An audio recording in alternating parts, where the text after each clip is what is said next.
देखिए 16 नंबर प्रश्न पर ध्यान दीजिए। 15 तक कल हो गया था।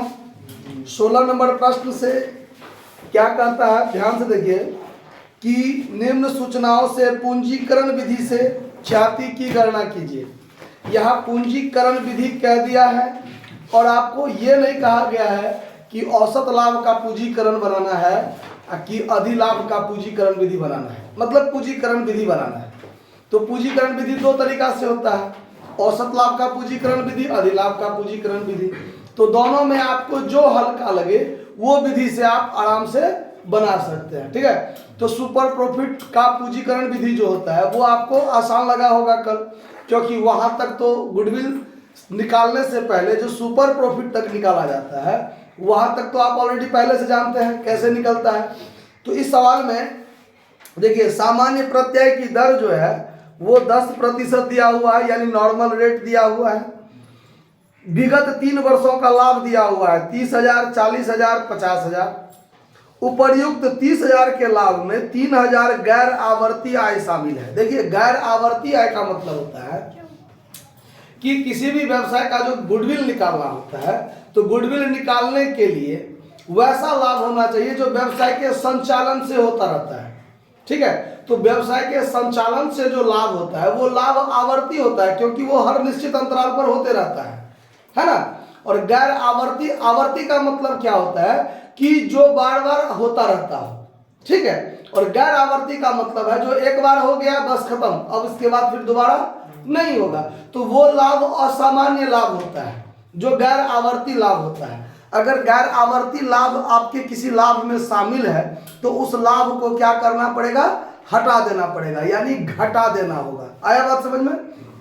अब सवाल में है कि पहले साल का जो 30,000 का लाभ है उसमें 3,000 गैर आवर्ती आय शामिल है, तो उसको हम लोगों को शामिल नहीं रखना है। बाकी जो 3 वर्ष का लाभ होगा उसका एवरेज प्रॉफिट निकालिए, क्लियर।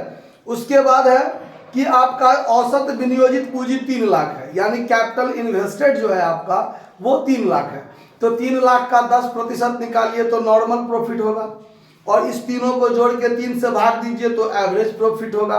और फिर पूंजीकरण विधि से आप गुडविल की गणना कर लीजिए। पहले सुपर प्रॉफिट भी निकालना पड़ेगा, तो देखिए कैसे बनाएंगे। तो सबसे पहले हम लोग निकाल लेते हैं एवरेज प्रॉफिट।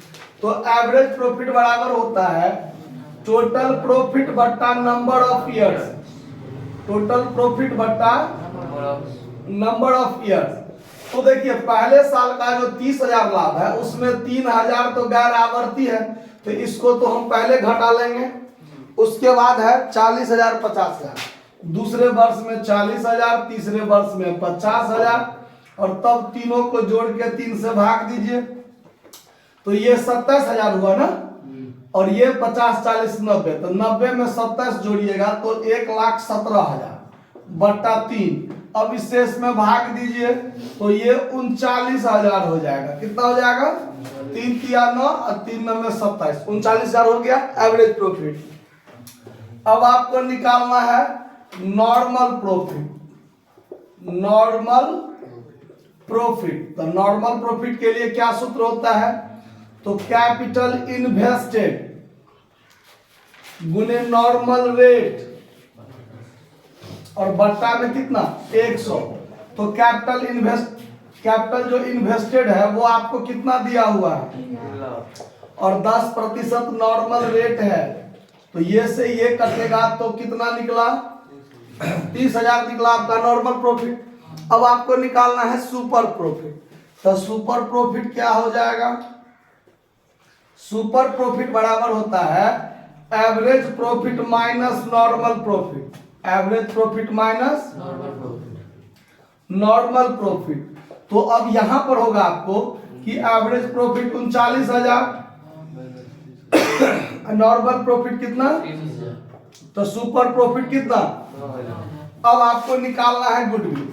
तो गुडविल बराबर पूंजीकरण विधि से क्या होता है, सुपर प्रॉफिट गुने 100 बट्टा नॉर्मल रेट, ठीक है।